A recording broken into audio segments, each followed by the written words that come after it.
I used to work the overnight shift at a 24-hour gas station just off the highway. It wasn't glamorous, but it paid better than most day jobs, and I liked the quiet. Most nights were uneventful. A few truckers, some college kids buying energy, drinks, sometimes a couple of locals stopping in for smokes. It was a Thursday night in February when things got weird. I remember because it was unusually cold, even for winter.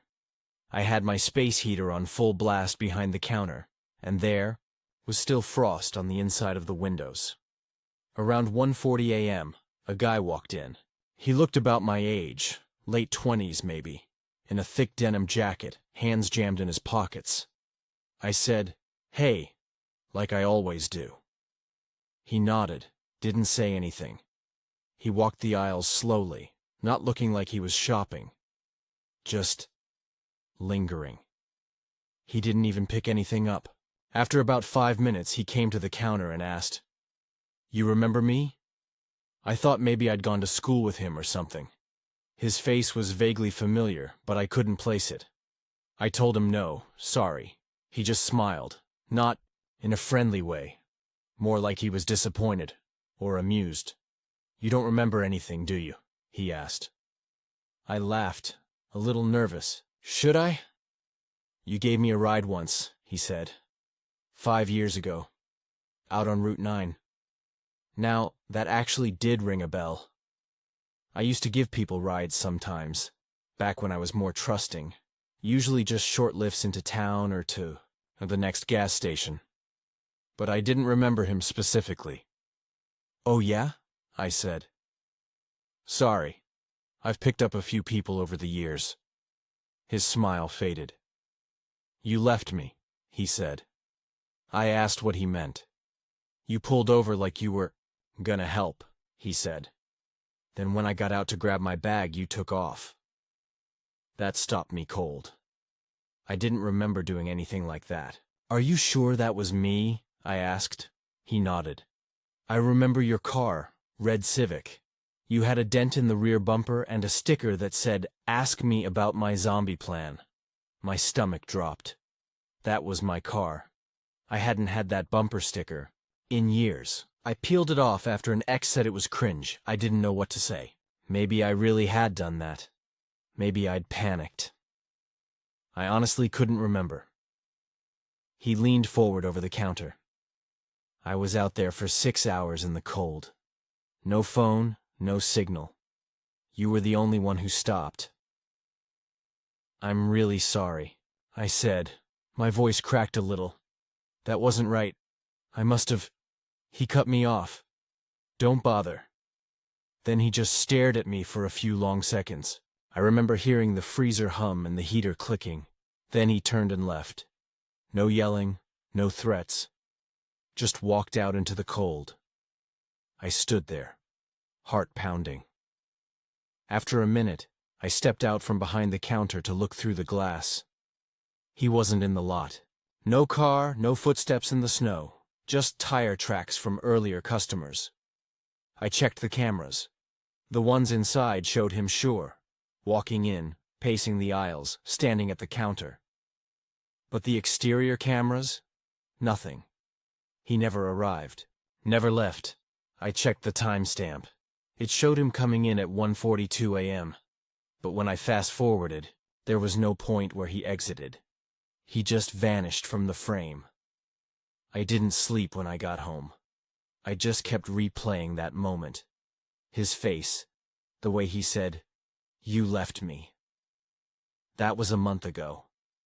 Now, every night around 1:40, I feel a chill. In the store, even with the heater on full blast. Sometimes I hear the door chime, but nobody's there.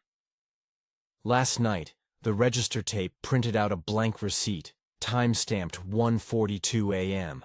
I still don't remember leaving anyone on Route 9, but someone remembers me.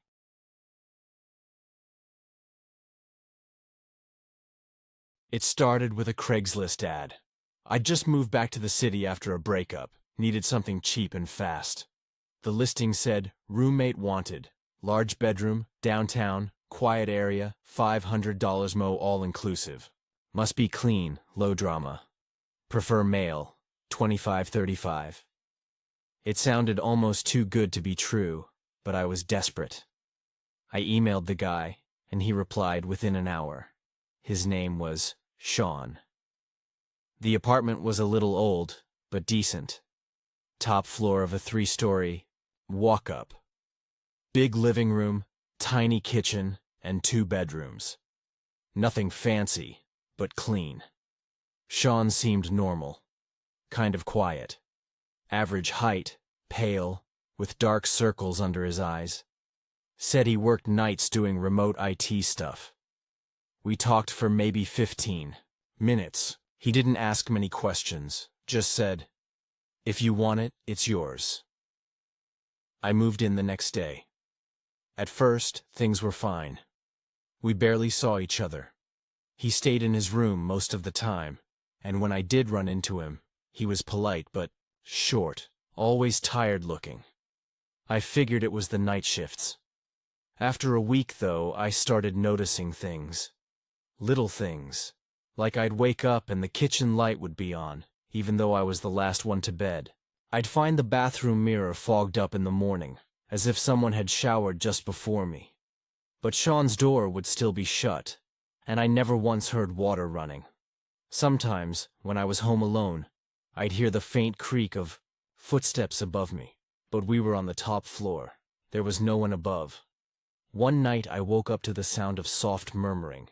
I thought maybe Sean was on a call, but when I got up to get a glass of water, the hallway was dark. His door was slightly open. I could see the blue glow of a computer monitor, but no movement, no talking. Then, one night, I came home late and found the front door unlocked. I always double-check it. Always. I texted Sean, "Hey, did you forget to lock up?" He didn't answer. A few minutes later, I heard his door open and close quietly. No footsteps, just the soft click of his knob turning. I knocked. "Hey man, just checking if you got my text?" No answer. Something about the silence behind the door gave me this weird, crawling feeling, like he was in there, listening. The next morning, I brought it up again. He brushed it off, said he was half asleep and must have forgotten. His eyes were red, like he hadn't slept. His hand was shaking while he poured coffee. "Everything good?" I asked. "Yeah," he said. "Just bad dreams lately." After that, things got worse. I'd come home and find things slightly moved, my shoes facing the wrong way, drawers an inch open. One night, my bedroom window was unlocked. I never opened it. I stopped feeling comfortable in the apartment, started locking my door at night. One night, I heard the hallway floor creak outside my door around 3 a.m. Slow steps, right outside. They paused. Then, a light tap on my door. Just one. Then silence. I didn't sleep. Just laid there with the blanket up to my chin, waiting to hear it again. It never came. The next morning, Sean was in the kitchen, staring out the window like he didn't know I was there. "Did you knock on my door last night?" I asked. He looked at me for a long time. "No." His eyes didn't match his answer. I decided to install a small camera in my room while I was gone, just to make sure I wasn't losing my mind. Something cheap off Amazon, disguised as a USB charger. That night, I left it recording while I was at work. When I got home, everything looked normal. Nothing moved, but when I checked the footage, it started with an empty room. Hours of silence. Then, around 1:17 a.m., my bedroom door opened. Slowly, Sean stepped in. He didn't turn on the light. He didn't speak. Just walked to my desk, picked up a photo I keep of me and my sister, and stared at it for a full minute. Then he put it down and stood in the middle of the room. Just stood there, facing my bed, even though I wasn't in it. Then he leaned in, close to the camera. Too close. Like he knew. His lips moved. I couldn't hear anything. There was no audio, but it looked like he was whispering. Then he turned and walked out. I watched that clip 10 times. My hands were shaking. The next day, I called in sick and packed everything while he was gone. I left a note saying something vague about a family emergency and that I'd be out by the end of the week, but I never went back. A couple days later, I got a text from an unknown number. No words. Just a photo of my sister's picture. The same one from my desk, the same one he had picked up. I changed my number. Blocked the account. That was 6 months ago.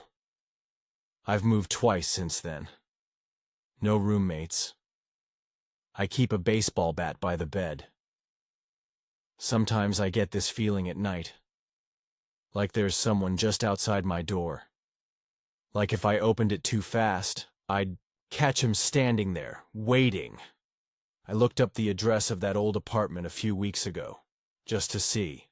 Maybe to prove to myself it was over. There's another ad up. Same wording, same rent. Different contact name. But the photo in the listing, it's taken from inside my old bedroom. The camera angle is identical to the one I used.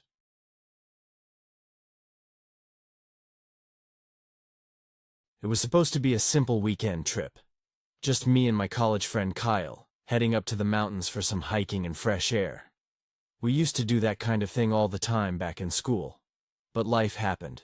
Jobs, distance, other, friends. We hadn't seen each other in almost 4 years. Kyle texted me out of the blue one day, saying he'd be in my area for a few days and had a rental car. "Let's do one of our old trips," he said. I wasn't doing much, and honestly, I missed him. So, I said sure. We drove up early Saturday morning. Kyle did most of the talking, catching me up on his job, his latest breakup, the usual stuff. I noticed he looked a little thinner than I remembered, and more tired, like he hadn't been sleeping. Well, but I didn't ask. We all go through stuff. The cabin we rented was decent, rustic, tucked deep in the woods, no cell service. The air was crisp, the kind that fills your lungs in a way city air never can. We hiked all afternoon, cooked burgers on a small grill, then drank beers by a fire pit and laughed about dumb stories from college. It felt like old times, but around midnight I woke up to a strange sound. It was faint, but I could hear Kyle talking. At first I thought he was on the phone, but then I realized I couldn't hear another voice. Just him, whispering, fast, too fast. I got out of bed and followed the sound. He was standing outside in the dark, facing the trees, barefoot, in the cold dirt, still whispering. I called his name. He jumped, spun around like I'd startled him awake. His eyes looked wild for a second. Then he smiled, real quick, like nothing had happened. "Just needed air," he said. Bad dream. I didn't push it. We were both tired. We went back inside and I heard him lock his door that night. Next morning, he acted normal again. Made coffee, packed up our gear, joked about how sore he was from hiking, but when we got in the car to leave, he paused with the keys in his hand. "You remember that night freshman year?" he said. "The party out by Milner Lake? You got so drunk I had to drive your car back, even though I didn't have my license." Yet, I blinked. "Yeah, vaguely. Why?" He looked straight ahead, gripping the wheel. "You remember who else was with us?" I thought for a second. I think Amy was there. Maybe Josh?" Kyle didn't respond, just nodded slowly, and started the car. The drive back was quiet for a while. We were about 30 minutes from town when he pulled off onto this narrow gravel road. "What are you doing?" I asked. He didn't answer at first. Just kept driving deeper into the woods, the branches scraping the sides of the car. "Hey, Kyle, this isn't the way home. I just need to check something," he muttered. We stopped in a small clearing. No signs, no trail markers, no other cars. He killed the engine. "I think I left something here once," he said. I just want to see if it's still here. That's when I started to feel really uneasy. What do you mean, left something? Kyle opened the door. You don't remember, do you? He said. I don't know what you're talking about. He stepped out of the car, walked around to the back, and popped the trunk. I stayed in my seat. My heart was thudding. Kyle, I called louder. What the hell is going on? He came back to the driver's side, leaned in through the window. His face was blank. You always forget, every time. Then he smiled, a slow, empty smile. I got out. My legs were shaking. I followed him, half in shock, half just trying to make sense of it. Behind the car, the trunk was open. Nothing inside but a tarp and some bungee cords. Kyle, I said, trying to keep my voice calm. What did we do? He looked down at the ground. It was raining that night. You passed out in the back seat. I was driving. There was a kid in the road. I swerved. We hit the tree. My breath caught. Something clicked in my memory. A flash of a broken headlight. Blood on the bumper. A scream. We called someone, right? I asked. We reported it? He looked at me like I was insane. No. You said no cops. You helped me wrap him in the tarp. We buried him here. My mouth went dry. That's not... No, I would remember that. Kyle didn't answer. He walked a few feet away and knelt by a patch of disturbed earth. I didn't follow. I turned and ran. I made it maybe 10 steps before he tackled me from behind. We hit the ground hard, and he pinned me, breathing fast. You always forget, he whispered again, but it's time to remember. I fought him off, managed to elbow him in the ribs and scramble free. I didn't look back. I ran through the woods until I found a road. Some guy in a pickup gave me a ride back to town. I didn't call the police. I didn't know what I'd even say. When I went back with a friend 2 days later, there was no sign of Kyle. The rental car was gone. The clearing looked undisturbed.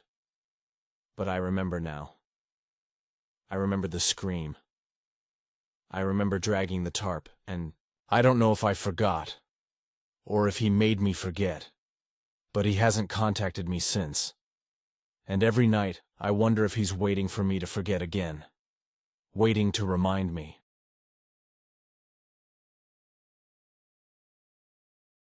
I used to live in this small apartment complex, 6 units, tucked behind a laundromat. Quiet, mostly older tenants. I moved in after my divorce when I needed someplace affordable and low maintenance. I kept to myself. That was kind of the appeal. My neighbor across the hall was a guy named Ben. Mid-30s, stocky, shaved head. He worked maintenance for a nearby building and was always in paint-stained jeans and boots. We'd nod in the hall or say hello at the mailboxes, nothing more. The kind of guy you'd forget existed if you didn't see him daily. One evening, after living there about 4 months, he knocked on my door. Hey, he said. Sorry to bug you. Any chance I can borrow your spare key for a few hours? I blinked.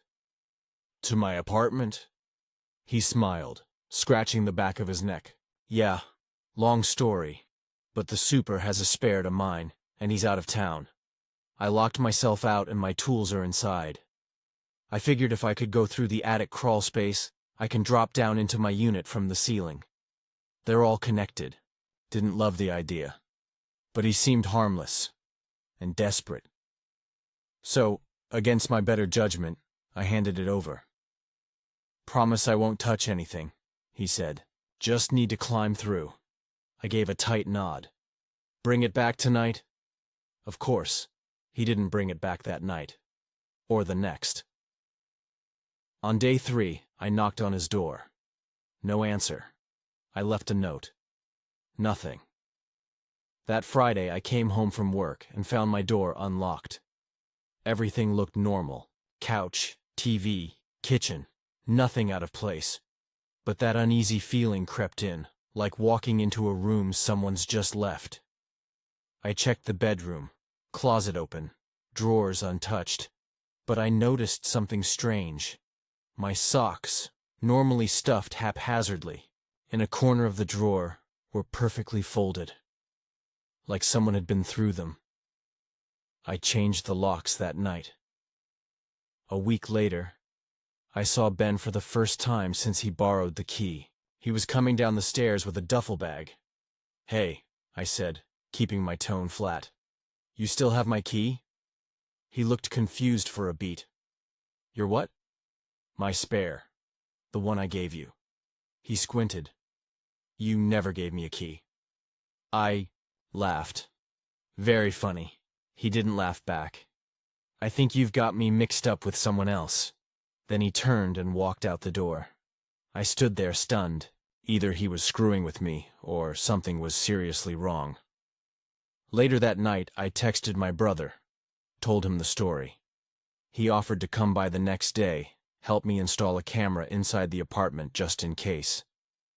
I said yes. We set it up, discreetly, just pointed at the front door. I didn't expect anything to happen. It was more for peace of mind.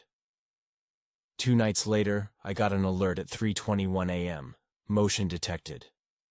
I opened the app and froze.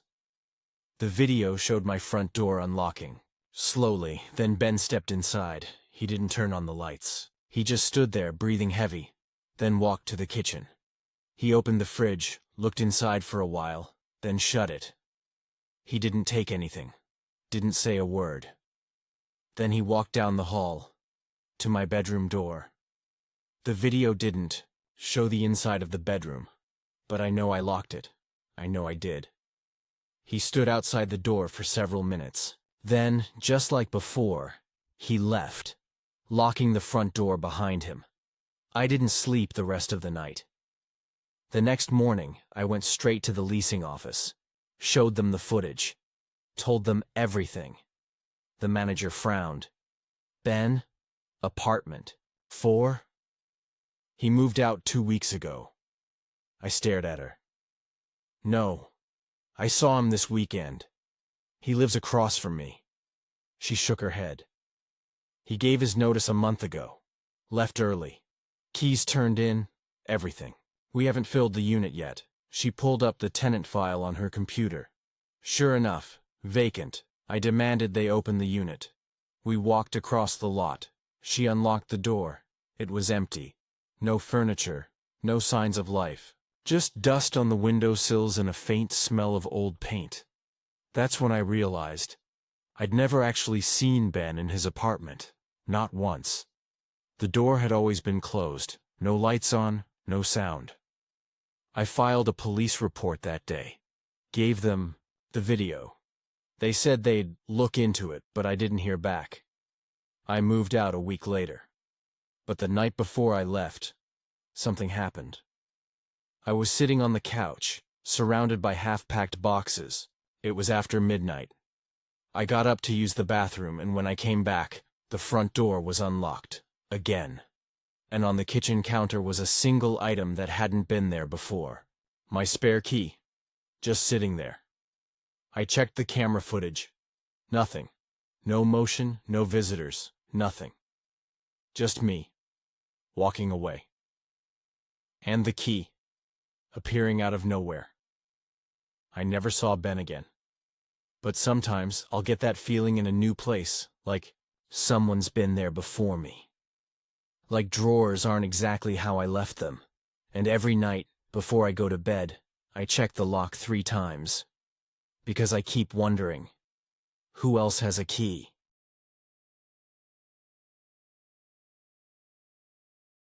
It was the easiest money I ever made.